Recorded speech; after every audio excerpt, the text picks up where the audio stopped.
खुदावंद ताला कुरान मजीद में इरशाद फरमाता है, कुल हल यस्तविल्लज़ीना यअलमून वल्लज़ीना ला यअलमून, कि ऐ रसूल इनसे पूछो कि भला जानने वाले और न जानने वाले लोग बराबर हो सकते हैं।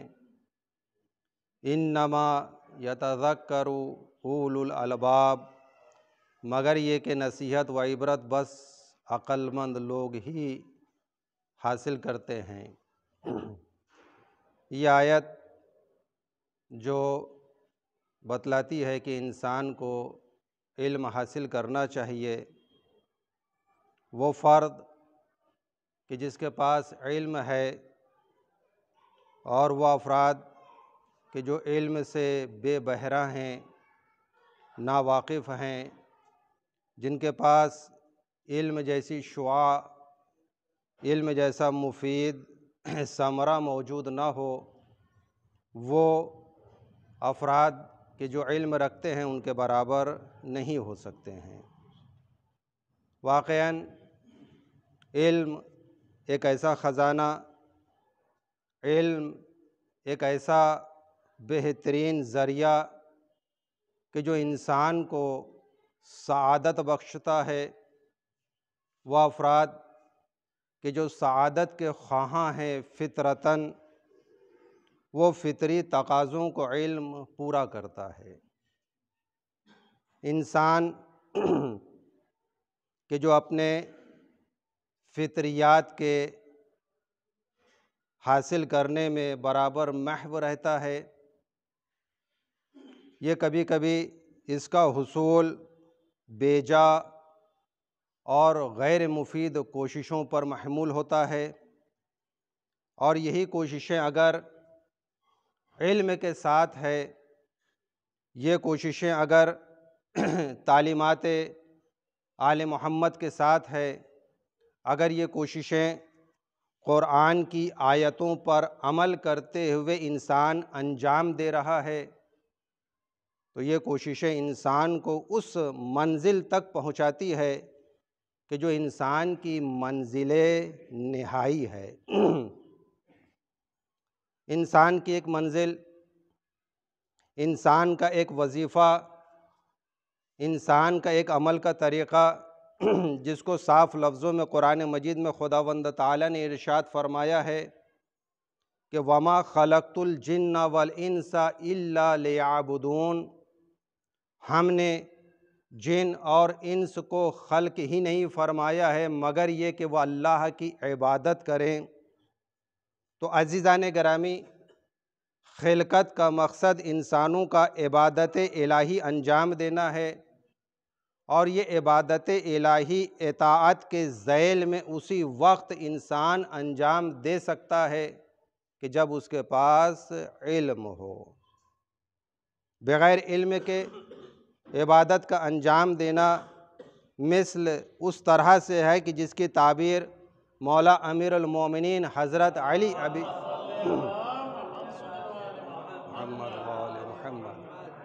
नहजुल बलागा में इरशाद फरमाते हैं कि एक शख्स दिन भर एक शय को अंजाम देता है, लेकिन जहालत के साथ वो कामों को अंजाम देता है, तो उसका ये करना अबस और बेकार और बेसूद होता है। तो इंसान को चाहिए कि इबादत से क़ब्ल तरीक़े इबादत इल्म की रोशनी में जो बयान किया गया है उसे हासिल करे। बेदून तरीक़े, बेदून अमल के तरीक़े को हासिल किए हुए किसी भी अमल को अंजाम देना बेसूद होता है। हम नमाज, हम रोज़ा अंजाम देते हैं, ज़कात, खुम्स वग़ैरह, हज वग़ैरह अंजाम देते हैं, तो खुदावंद ताला ने इन तमाम आमाल के इल्म को महफूज फरमाया है।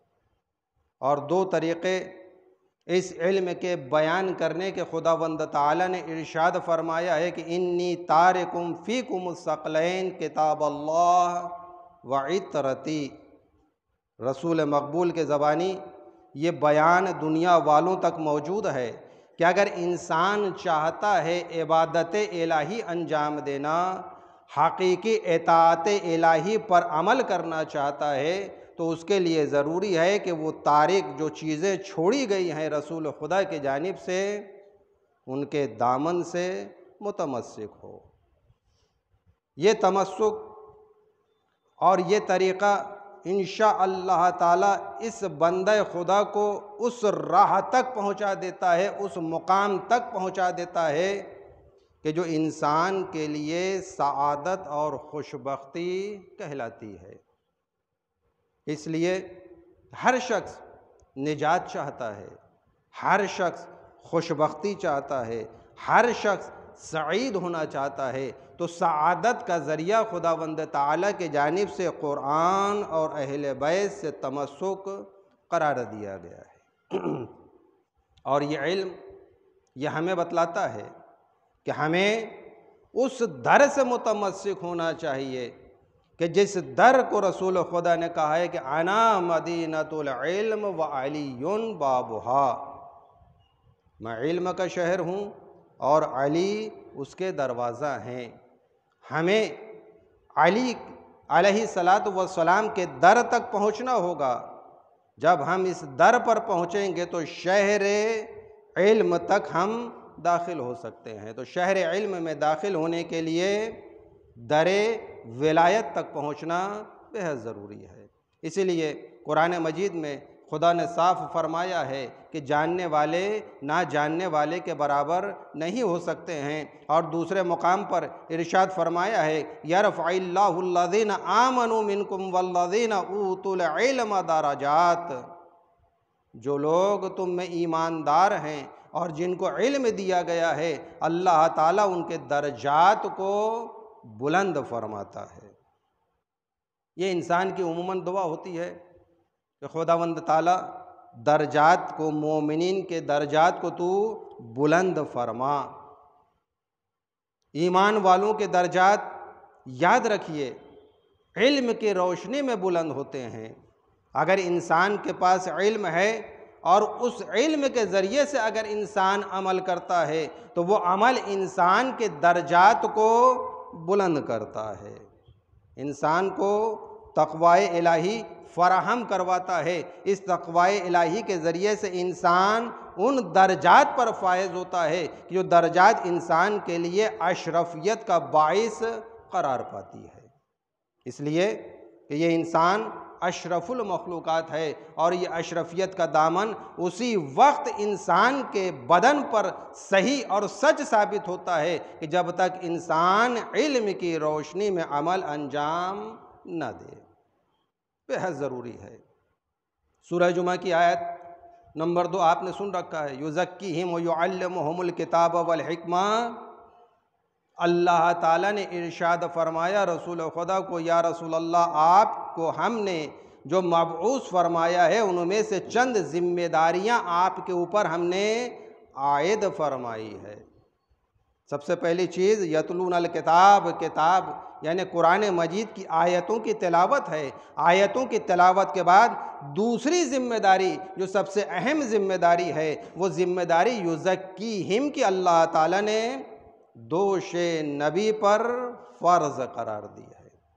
तज़किया, याद रखिए जब तक इंसान इल्म हासिल करने के लिए आमादा होता है, उस इल्म के हुसूल से कब्ल अगर इंसान का तज़किया न हो तो वो इंसान जामे बशरी के लिए मुफीद नहीं होता है।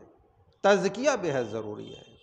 बहुत से आपने पढ़े लिखे अफराद को देखा होगा कि अगर उनके पास तज़किया नहीं है तो ना वो इल्म उनके लिए मुफीद है और ना वो इल्म दूसरों के लिए मुफीद है। उमूमन मैं एक लफ्ज़ कहा करता हूँ कि ज़माने में बहुत से इल्म हैं। कुछ इल्म दुनियावी एतबार से इंसान हासिल करता है, कुछ इल्म उखरवी एतबार से कि जो दीन का इल्म कहलाता है उसे हासिल करता है। इसलिए कि ज़माने के एतबार से, ज़रूरत के एतबार से इल्म का हासिल करना इंसान के लिए ज़रूरी है। तलबुल इल्म फरीज़तुन अला कुल्ल मुस्लिमिन व मुस्लिमा, ये तलबुल इल्म जो फरीज़ा करार दिया गया तमाम मुसलमान पर, चाहे वो मर्द हो या औरत, ये कौन सा इल्म? उम्मन तफसीर ये की जाती है कि ये इल्म दीन है। हाँ अज़ीज़ा ने गिरामी, इसमें इल्म दीन ज़रूर शामिल किया गया है, लेकिन ये तलबुल इल्म फरीज़तुन अला कुल्ल मुस्लिमिन व मुस्लिमा सिर्फ इल्म दीन से मुताल्लिक नहीं है, बल्कि वो इल्म है कि जो इंसान के एहतियाज के लिए, इंसान की ज़रूरतों से मुताल्लिक हो। आज इंसान की एहतियाज, आज इंसान की ज़रूरत कभी जिस्म से मुताल्लिक है और कभी रूह से मुताल्लिक है, कि जो उलूम जिस्म से मुताल्लिक है वो दुनियावी उलूम है, उनका भी सीखना इंसान के लिए ज़रूरी है। इसलिए कि जिस्म की तरबियत भी इस दुनिया में रहकर इंसान को अंजाम देनी है। जिस्म की हिफाजत, अगर कोई ऐसा इल्म जो उसके जिस्म के लिए ज़रूरी है तो उसका भी सीखना इसके लिए ज़रूरी है, और वो इल्म कि जो आखिरत के लिए ज़रूरी है उसका भी सीखना इस इंसान के लिए ज़रूरी है। तो अहवाल के एतबार से, हालात के एतबार से, तो अज़ीज़ान गिरामी, इल्म के हुसूल से क़ब्ल इंसान के लिए ज़रूरी है कि इंसान इल्म हासिल करने से क़ब्ल तज़किया इल्म यानी तज़किया रूह, जिसे तज़किया नफ्स कहा जाता है, ये इंसान के लिए बेहद ज़रूरी है। दो कलमे जो बयान होते हैं उमूमन, एक होता है डॉक्टर और एक होता है मुसलमान डॉक्टर। देखिए दोनों में क्या फ़र्क है। जो डॉक्टर होता है सिर्फ डॉक्टर, उसका इल्म ना उसके लिए मुफीद होता है और ना दूसरों के लिए मुफीद होता है। वो जो सिर्फ डॉक्टर होता है, डॉक्टर और मुसलमान डॉक्टर के दरमियान गौर कीजिएगा फ़र्क क्या है। जो सिर्फ डॉक्टर होता है, जब मरीज़ उसके पास पहुंचता है तो मरीज़ जब भी किसी डॉक्टर के पास पहुंचेगा तो मरीज़ के साथ मरज़ भी होता है, इसलिए कि पहुंचा ही इसलिए है, इलाज के लिए पहुंचा है। वो मरीज़ इसीलिए पहुंचा है ताकि उस डॉक्टर से अपना इलाज करा सके। अब वो मुसलमान डॉक्टर और डॉक्टर में फ़र्क यह है कि अगर वो सिर्फ डॉक्टर होता है तो वो मरीज़ के मरज़ के जानिब मुतवज्जे नहीं होता है, कि वो सिर्फ मरीज़ को देखता है, उसके मरज़ के जानिब वो तवज्जे नहीं करता है, वो सिर्फ मरीज़ के जानिब तवज्जे करता है। वो ये देखने की कोशिश करता है कि इस मरीज़ से कितना पैसा मुझे हासिल होगा, ये मरीज़ मुझे कितना जो है फ़ायदा पहुंचा सकेगा।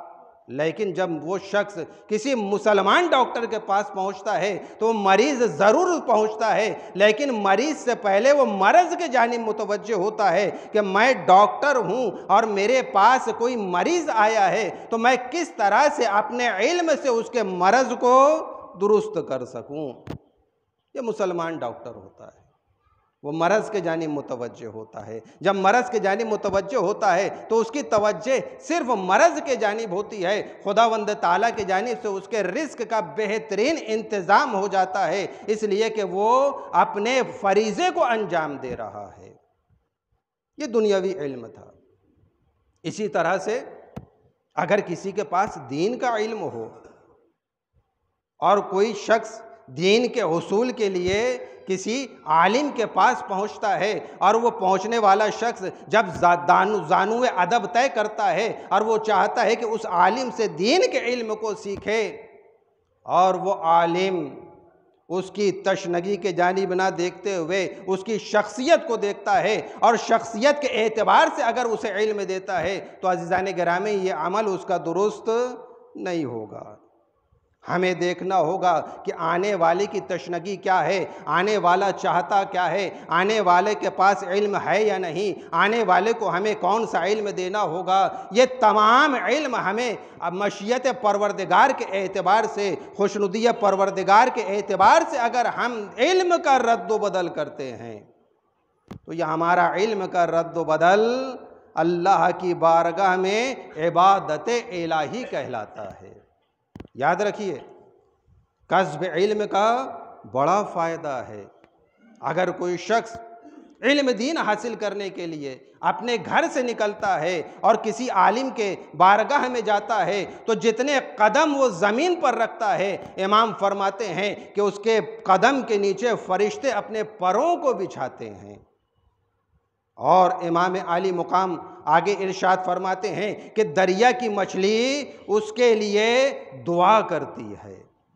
ये इल्म के हासिल करने वाले का फ़ायदा है। इल्म दीन वाक़ईन इंसान को सीखना चाहिए, इसलिए कि हज़रत अली अलैहिस्सलातु वस्सलाम को दो चीज़ों से बेहद नफ़रत थी, एक दुनिया और दूसरे जाहिल फ़र्द से। मौला फरमाते हैं कि अगर कोई शख्स जाहिल है और वो अगर ज़मीन पर चल रहा है तो ये समझ लीजिए वो ज़िंदा नहीं है बल्कि वो चलती फिरती लाश है। इमाम ने उसे मुर्दा तस्लीम किया है। अगर हम चाहते हैं कि ज़िंदा रहें, अगर हम चाहते हैं कि हमारे अंदर ज़िंदगी बाकी रहे तो हमें अपनी ज़ात को इल्म के ज़ेवर से आरास्ता करना होगा। ये बेहद ज़रूरी है। और याद रखिए, ये ना समझिएगा कि हुसूल इल्म का एक वक्त होता है, वो तो वक्त आपको निकालना है। दुनियावी इल्म को दुनिया वालों ने ज़मान व मकान से महदूद कर दिया है।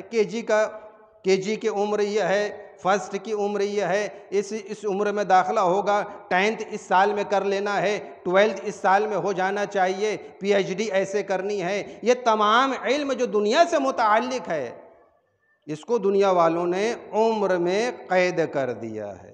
लेकिन अज़ीज़ान गिरामी, दीन का इल्म वो इल्म है कि इसके लिए ना उम्र की क़ैद है, ना इसके लिए मकान की क़ैद है, ना इसके लिए ज़मान की क़ैद है। सिर्फ़ अल्लाह ताला के जानिब से इस इल्म के हुसूल के लिए ऐसे मुकाम तक पहुँचना होगा कि जहाँ पर मोहम्मद व आले मोहम्मद का इल्म बह रहा हो।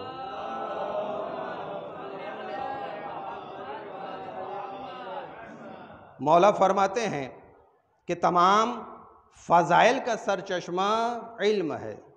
इमाम अव्वल फरमाते हैं कि तमाम फ़ज़ाइल का सरचश्मा इल्म है, नीज़ तमाम फ़ज़ाइल की इंतहा भी इल्म है। कौन सा ऐसा शख्स है जो फ़जीलतों को पसंद ना करता हो? हर शख्स चाहता है कि उसकी तारीफ़ हो, और तारीफ़ उसी वक्त तो होती है जब इंसान कोई फ़जीलत, कोई हुनर, कोई इल्म, कोई चीज़ अगर इंसान की ज़ात में देखता है तो वो उस ज़ात में वो शय जो होती है, जो बाफ़जीलत शय होती है, तो उसकी इंसान तारीफ़ करता है। मौला फरमाते हैं कि अगर तुम चाहते हो दुनिया में तुम्हारी तारीफ़ की जाए, तुम चाहते हो कि तुम्हारे पास फ़ज़ाइल हो, तुम चाहते हो कि तुम्हारे पास इंतहा दर्जे की फ़जीलत मौजूद हो, तो तुम्हें चाहिए कि इल्म दीन तुम हासिल करो। इल्म दीन के ज़रिए से हमारे छठे इमाम जाफ़र सादिक अलैहिस्सलातु वस्सलाम फरमाते हैं कि माँ बाप औलाद को जिस बेहतरीन चीज़ का वारिस बना सकते हैं। याद रखिए, मालो दौलत इंसान छोड़ता है, माँ बाप के जानिब से छूटी हुई मालो दौलत का वारिस बच्चा ही होता है। लेकिन छठे इमाम इरशाद फरमाते हैं कि ये सरवत का छोड़ना ये बेहतरीन विरासत नहीं है। अगर बेहतरीन विरासत माँ बाप के जानिब से छूट रही है तो वो विरासत ये है कि वो अदब है, ना कि माल। अदब है तो माँ बाप के जानिब से ज़ेवर अदब से फ़र्जंद को आरास्ता करना चाहिए। ये माँ बाप की जिम्मेदारी है। याद रखिए, जब कोई बच्चा ज़माने में बाहर शरारत करता है तो लोग उंगली उठाते हैं माँ बाप के जानिब।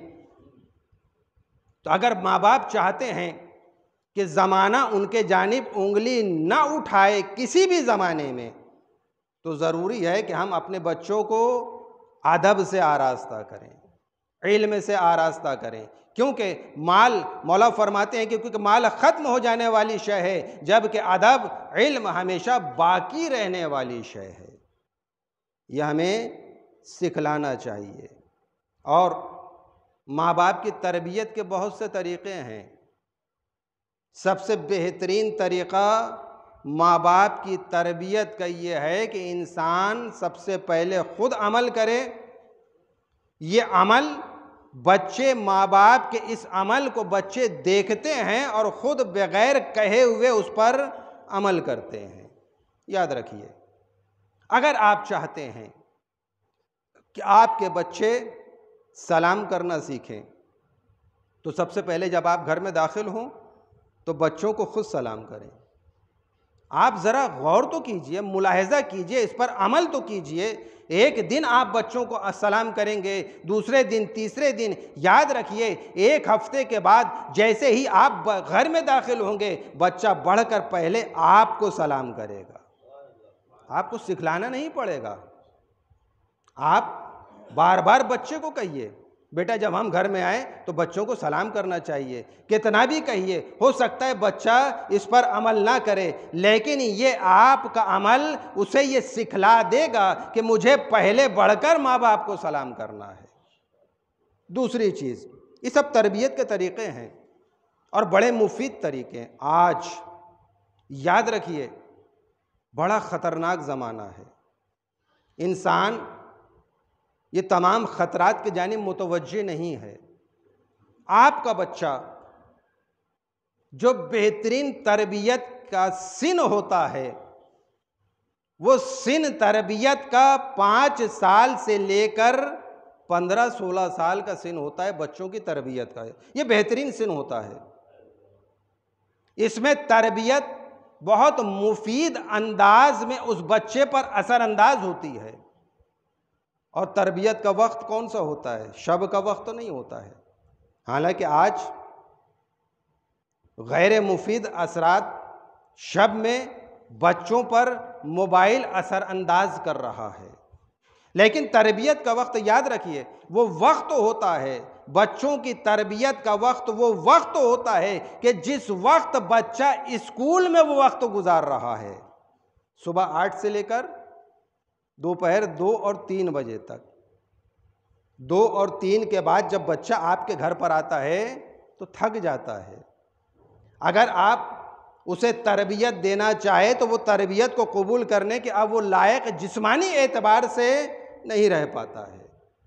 अब बतलाइए, जो तरबियत का अहम ज़माना था 5 साल से लेकर 15 साल तक, जो तरबियत का अहम वक्त था सुबह 8 से लेकर 2 और 3 बजे तक, यह आपका बच्चा किस जगह पर है? वो उस मुकाम पर है कि जो स्कूल इस्लामी स्कूल नहीं है, हाँ, या मिशनरी उसकी ईसाई है या कोई और तरीक़े से वहाँ पर तालीम दी जा रही है। आपका बच्चा जैसे ही सुबह सुबह पहुंचता है रेसेस में तो वहां पर कौन सी तालीम दी जाती है? याद रखिए, आप कम से कम अगर आप चाहते हैं कि आपका बच्चा स्कूल जाने से पहले इस्लामी तरबियत से मुज़य्यन हो जाए तो कुछ ऐसा काम स्कूल जाने से पहले घर पर कीजिए ताकि उसे ये याद रह जाए कि मेरा इस्लामी तरीके से सुबह किस तरीके से होनी चाहिए। घर जाने से पहले हो सकता है बाप काम पर निकल चुका हो, या ये कहते हुए मुझे ज़्यादा झिझक नहीं होती कि बच्चा तैयार हो रहा है, माँ तैयार कर रही है और बाप ख्वाब गफलत में सोया हुआ है, बिस्तर ख्वाब पर होता है। उठने का वक्त 12 बजे 1 बजे होता है उसका। अब अगर माँ तरबियत याफ्ता है तो बच्चे को तैयार करते करते कम से कम 1-2 वाक़यात उसे मौला की सुना दे। अगर कुछ हदीसें याद है तो कुछ हदीसें उसे सुना दे।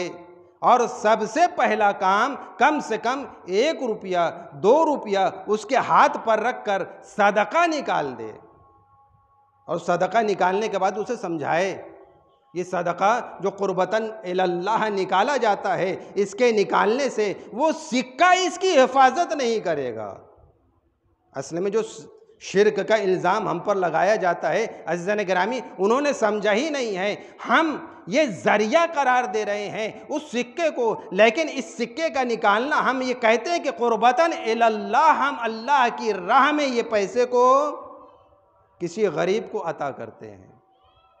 तो वो हमारी नीयत ये बच्चे को बतलाइए कि अगर हम अल्लाह की बारगाह में क़ुर्बतन इलल्लाह, चाहे वो 1 रुपया क्यों ना हो, सदका निकाल देते हैं, तो अल्लाह ताला की हिफाजत में हम आ जाते हैं। और स्कूल जाने से कब्ल कम से कम उसे ये तो कह दें कि इस ज़माने में जो सबसे अहम शख्सियत है, इस ज़माने में जिसके सदक़े में हम ज़िंदगी गुजार रहे हैं, इस ज़माने में जिसके सदक़े में हम खा पी रहे हैं, वह हमारे मौला व आका इमाम ज़माना अलैहिस्सलातु वस्सलाम है।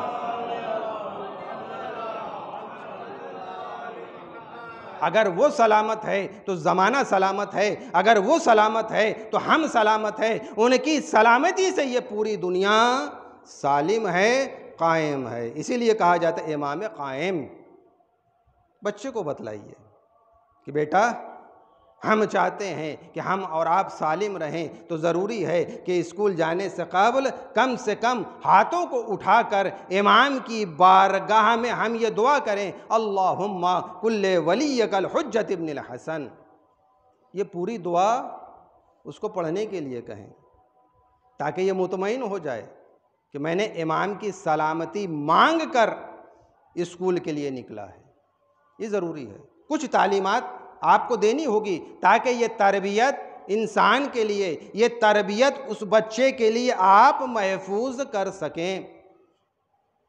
आने के बाद उसे कुछ और इस्लामी तरबियत से आप आशना करें, और जो वक्त इसके बाद बचता है, आपने बहुत से प्रोग्राम उस बच्चे के लिए दिन भर में रखे हैं। आप ये गौर कीजिए कितने प्रोग्राम आपके दुनिया से मुताल्लिक है उस बच्चे के लिए, और कितने प्रोग्राम आपके दीन से मुताल्लिक है।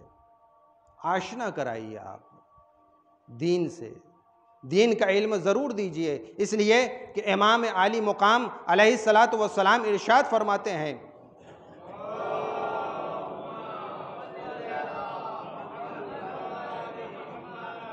इल्म अशरफ तरीन हसब व नसब है। इमाम फरमाते हैं इल्म अशरफ तरीन हसब व नसब है। इल्म पस्त इंसान को बुलंद कर देता है। पस्ती इंसान की जहालत की वजह से होती है। अगर इंसान चाहता है पस्ती से बुलंदी के जानिब आना, तो इंसान के लिए ज़रूरी है वो कसब इल्म करे। तो कसब इल्म के ज़रिए से पस्त इंसान बुलंद हो जाता है, जबकि तर्क इल्म बुलंद इंसान को पस्त बना देता है। याद रखिए, हमें इल्म सिखलाता है ईसार करना, हमें इल्म सिखलाता है अता करना, हमें इल्म सिखलाता है जुल्म का न अंजाम देते हुए अदालत के ज़रिए से कामों को अंजाम देना। याद रखिए, एक बच्चा था, स्कूल में पढ़ रहा था, उस्ताद ने उसे बुलाया और बुलाने के बाद कहा कि भाई आप अपनी ताकत से पूरी तरह से सीधे खड़े रहना, मैं आपको कंधे पर हाथ रखकर तुम्हें नीचे फिशार दूंगा। अब उस्ताद उसे कंधे पर हाथ रख के दबाना शुरू करते हैं। बच्चे की ताकत आप जानते हैं, बच्चा है। बहरहाल उस्ताद बुजुर्ग, उस्ताद ने दबाना शुरू किया। बच्चा पूरी ताकत से रोक रहा है कि वो नीचे के जानिब ना जाए। उस्ताद चाहते कि उसे नीचे के जानिब लेकर जाना। थोड़ी देर तक बच्चा अपने आप को रोके रखता है, लेकिन थोड़ी देर के बाद क्या देखता है कि उस्ताद ताकत लगाते चले जाते हैं, बच्चा ज़मीन पर आता चला जाता है। उस्ताद के साथ बच्चा और बच्चे के साथ उस्ताद दोनों ज़मीन पर आ जाते हैं। अब उस्ताद क्लास के जानिब मुखातब होते हैं और मुखातब होकर ये कहते हैं कि बच्चों, देखा आपने हुआ क्या? बच्चों ने कहा कि उस्ताद हमने सिर्फ ये देखा कि बच्चा भी ज़मीन पर आ गया, आप भी ज़मीन पर आ गए। तो उस्ताद ने कहा कि देखो, अगर कोई शख्स किसी को दबाना चाहेगा तो दबाने वाला शख्स खुद दबकर ज़मीन पर आता चला जाएगा, और अगर कोई शख्स किसी को बुलंद करता चला जाएगा तो वो भी बुलंद होगा और उसके साथ वो शख्स भी बुलंद होगा कि जिसको इंसान बुलंद करना चाहता है। सलवात पढ़ी मोहम्मद वाले।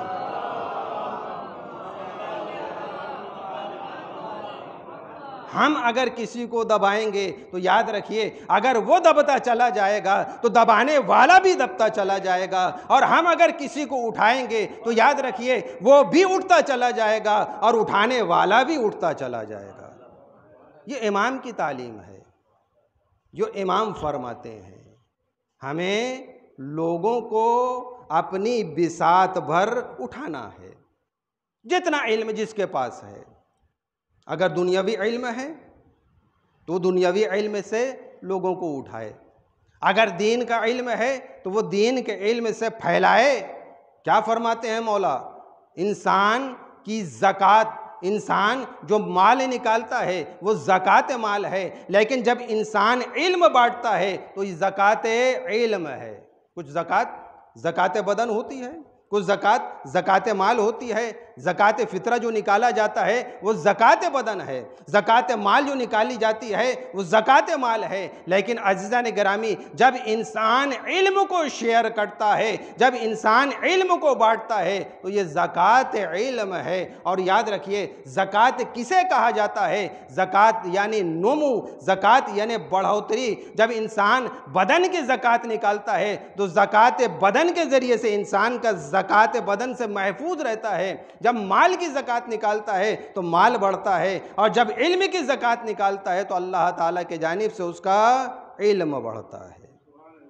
इंसान को चाहिए जो भी इल्म हो उसके पास। कभी कभी इंसान ये सोचता है कि ये बात आलिम लोगों के दोष पर है कि वो इल्म है उनके पास, आलिम का तमगा भी लगा हुआ है, उन्हें इल्म बांटना है। नहीं अज़ीज़ान गिरामी, आपके पास एक हदीस है या नहीं? आप एक हदीस के एतबार से आलिम है।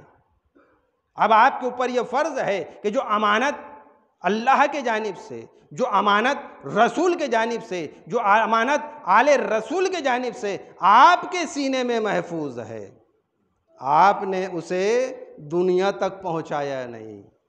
अल्लाह ताला पूछेगा, यह अमानत थी हमारी, यह हमारा इल्म था, हमारा इल्म तुम्हारे सीने में महफूज था, तुमने सिर्फ उस इल्म को अपने सीने तक क्यों महफूज रखा? दो सवाल इंसान के पास अल्लाह ताला के जानिब से किए जाएंगे।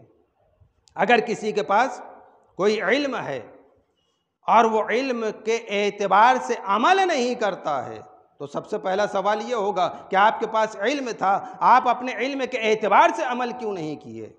और दूसरा सवाल ये होगा कि अगर इंसान ने अमल किया है इल्म के एतबार से तो दूसरा सवाल खुदा के जानिब से होगा कि आपने इस इल्म को शेयर क्यों नहीं किया था, लोगों तक क्यों नहीं पहुंचाया था। तो अज़ीज़ान गिरामी, यह हमारे लिए फ़र्ज़ है, ये ज़रूरी है। और फरमाते हैं कि जो शख्स अपने इल्म के साथ अपनी जहालत को कत्ल कर डाले वो बहुत बड़ी सआदत को पालेगा। फरमाते हैं कि हमें अपनी जहालत को कत्ल करना है इल्म के ज़रिए से। और रसूल खुदा सल्लल्लाहु अलैहि वसल्लम इरशाद फरमाते हैं कि आलिम का गुनाह एक, जबकि जाहिल के गुनाह दो होते हैं। जबकि आपने दुनियावी ताबीर के एतबार से सुना होगा कुछ और, लेकिन रसूल खुदा की ताबीर क्या फरमाते हैं कि आलिम का गुनाह एक, जबकि जाहिल के गुनाह दो होते हैं। आलिम को गुनाह के इर्तिकाब का अजाब, जबकि जाहिल को गुनाह के इर्तिकाब का भी और इल्म ना हासिल करने का भी अजाब होगा। दो गुनाह इस एतबार से, एक तो आप जाहिल थे और दूसरे आप इर्तिकाब किए जाहिल के गुनाह का, जहालत के गुनाह का, और दूसरे इल्म हासिल ना करने का गुनाह भी उसे अल्लाह ताला के जानिब से दिया जाएगा। और याद रखिए मैंने जो कहा था कि रसूल खुदा फरमाते हैं कि इल्म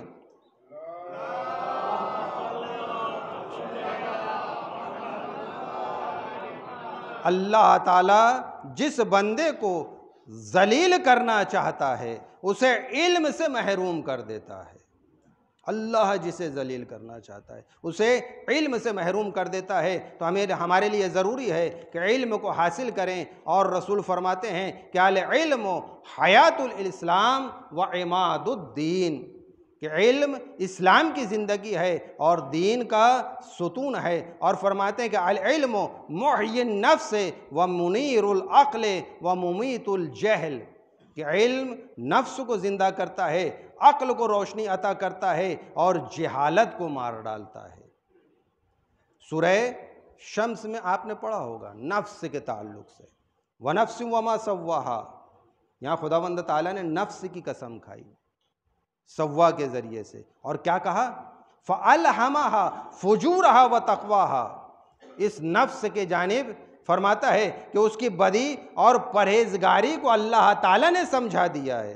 फ़अल्हमहा, इल्हाम फरमाया है, फुजूरहा, उस नफ्स के जानिब फुजूर को, व तक़वाहा, और अच्छाइयों को।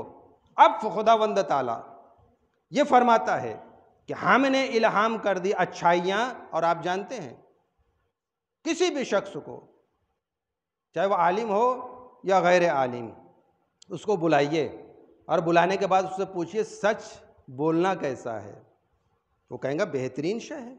झूठ बोलना कैसा है, कहेंगे अच्छा नहीं है। पता ये चलता है कि ये आलिम का होना या जाहिल ना गैर आलिम का होना, इसमें कोई फ़र्क नहीं पड़ता है। उसका ये फ़ैसला होगा कि सच अच्छी सिफत है और झूठ बुरी सिफत है।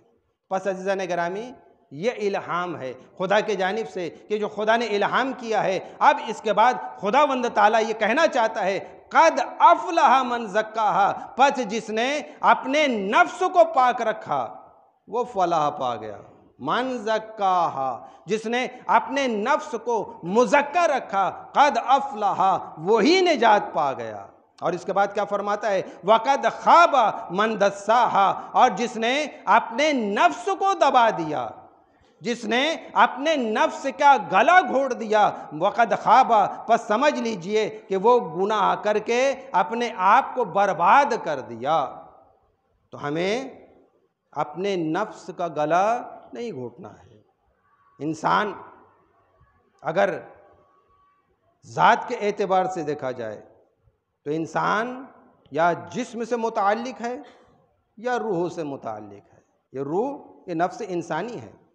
नफ्स इंसानी की तहज़ीब, नफ्स इंसानी का तज़किया, ये इंसान के लिए ज़रूरी है। हम अल्लाह की बारगाह में ये दुआ करते हैं कि खुदावंद ताला हमें ऐसा इल्म अता फरमा कि जिससे हम तहज़ीब नफ्स कर सकें। खुदावंद ताला हमारे आमाल को कबूल फरमा, खुदावंद ताला हमारे गुनाहों को बख्श दे, खुदावंद ताला इमाम के ज़ुहूर में ताजिल फरमा, उनके आवन अंसार में शुमार फरमा। बिस्मिल्लाहिर्रहमानिर्रहीम, वल अस्र इन्नल इंसान लफ़ी खुस्र इल्लल्लज़ीना आमनू व अमिलुस्सॉलिहात व तवासौ बिल हक़्क़ि व तवासौ बिस्सब्र।